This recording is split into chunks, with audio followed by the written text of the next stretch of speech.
宜兰大溪的圣母山总步道一档是有16万人次去爬，尤其休困时啊，逐工是有千外人拢会上山，来影响到当地的环境。即马就有民团来捐出计算人数的机械，互林业署安伫登山口迄边，希望讲会当掌握游客的人数，来当做是未来管理的参考。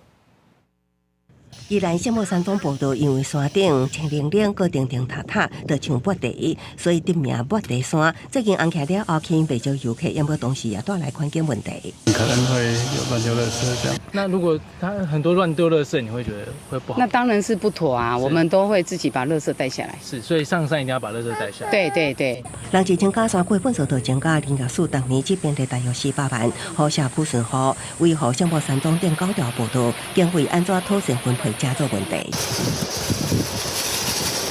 随手将带去山区的粪扫查走，才会当维护环境永续。要过人一济，袂当保证人人拢有公德心。根据林业署估计，抹地山平均逐工一园450人次，一年大约16万人次，敢是限制人流，维护环境甲旅游品质。各界也无强惜，要过限制人流精准掌握数据就真重要。台湾山林工作协会最近关注安华山人流计数据，放伫登山口，毋忙精准掌握人流数据。 可能会按这个人数，然后看会去观察说大概抹茶山它比较适合的油气数人数大概是多少。